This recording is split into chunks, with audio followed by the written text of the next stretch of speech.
Scott started keeping bees when he was 9 years old. And actually, after the kids grew, he said, I'd really like to keep bees again. And so he looked into it. I decided while he was in the hospital and in rehab to give all his bees away. So somebody came and took them.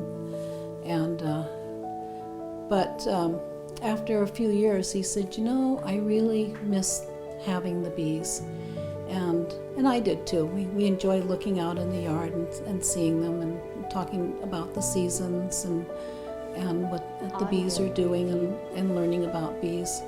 And so I recalled that there was a beekeeper who had invented a special, it's called a frame grip.